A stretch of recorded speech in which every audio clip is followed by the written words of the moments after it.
Presenter of the Renegade Award, our very own Cary Brothers.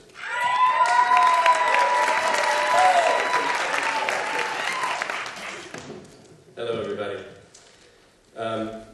First of all, on behalf of everybody at the Hotel Cafe, all the musicians from Los Angeles, I want to thank the Vail Film Festival for having us again this year. We love playing the opening night party, and last night was great too. But I'm here now to talk about Zach. I met Zach Braff when we were in college at Northwestern University together. We became very good friends in Los Angeles when we were broke artists together. He was waiting tables, and I was a struggling musician playing open mics around town.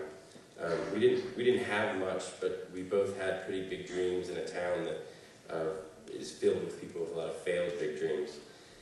But that's the thing I admired about Zach was he didn't really take no for an answer. He willed his career into existence. Obviously, he has the talent for it, but more importantly, he had a vision. Based on a brilliant short film that he had done at college, I always thought his plan A was going to be directing. To me, it seemed he acted mostly to work with great directors, like when he was in the Woody Allen film Manhattan Murder Mystery.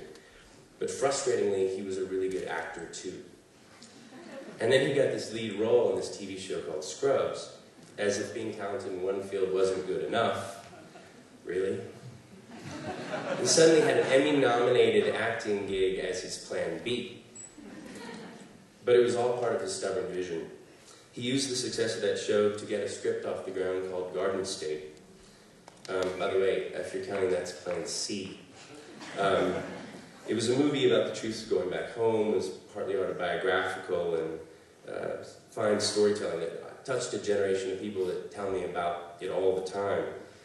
But he had to fight to make the movie the way he wanted to do it. From day one, people balked at this first-time director's wish list of actors, and then he got Natalie Portman. When he decided to pick the soundtrack himself, he won a Grammy for it. And as a musician, he reminds me of that all the time. I swear, if he picks up a guitar and writes a great song and decides that music is his plan D, I'm going to punch him in the face. Luckily, he can't sing at all. Don't tell him I told him that. But really, he can do anything else. He even makes for a pretty cute puppy voice in the Cottonelle commercials. As a friend, it's been an amazing journey to watch, and he's just getting started. So, Mr. Zach Braff, the man with the plan, multi-hyphenate, actor, writer, director, cute puppy voice, and friend, and pretty damn good at all of them.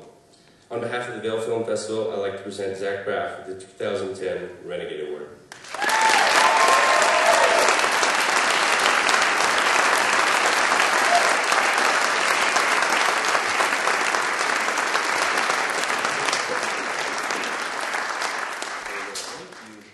So nice. Now I wish I really prepared something. Thank you, Cary, so much. Wow, that's cool. When they first invited me to the festival and they told me I won an award, I was like, really? I never really win awards. Thank you. Who's won awards at this festival before? I'd like to know a little bit about it. I've heard of the Vail Film Festival. And they said, well, not for the same category, but Sophia Bush won an award. And I said, well, I love her work, and she's super pretty. And I said, who else? And they said, Olivia Wilde, Hayden Panettiere, Michelle Monaghan. And I said, I think what's happening is that they're just inviting really hot girls to Vail. Because, it's cold.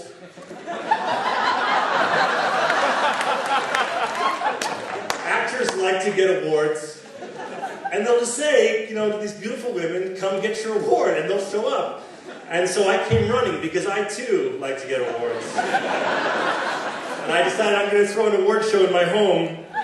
Hottest Brazilian supermodel, Gisele Bundchen, has won the first year. I'm going to let her people know. It's very hard, all of you filmmakers know, to get a movie made. It's very, Cary's right, I wanted to do this since I was a little kid. I knew I wanted to make movies. And I started trying to act and trying to get artistic endeavors off the ground at 14 years old.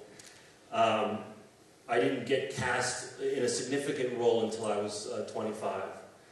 There were times, many, many times, when I wanted to give up. when I finally had the screenplay that I'd written for Garden State, every single person in Hollywood passed. And you can look that up if you think I'm exaggerating. Everyone with a phone and a desk in Hollywood passed on Garden State. I run into them now all the time. And without fail, they all say, "Oh my God, my fucking partner passed on your movie." So mad at him. We don't even work together anymore. And I'm like, yeah, right, buddy. Everybody in the world passed, and but I just sort of believed, as you filmmakers believe, that you're doing the right thing. It's not something, making movies or making great music, it's not something that you can give up. It's something that you have to do. So I kept going, and I'm really glad that I did. And Cary's right. Even when I went to make the soundtrack, and they said, "Well, who do you want on the soundtrack?" And I said, "Wouldn't it be cool if I had Simon and Garfunkel?" And everybody laughed in my face. And I said, "Wouldn't it be cool if I got Coldplay?" And everyone laughed in my face. And I just never gave up. I just never said no. So my father told me a great story that I'll pass on to you. And I think it's a great thing to know for us, we artists. Or even if you're not an artist, it's a great inspirational story.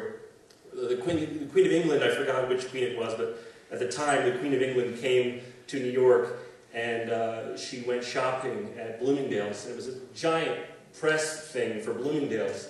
They couldn't believe that the Queen of England came, and she, of all places, went shopping at Bloomingdale's. And so the press finally got around to asking the powers that be at Bloomingdale's, "How the hell did you get the Queen of England to come shopping, of all places, at Bloomingdale's?" And he said very simply, "We asked her."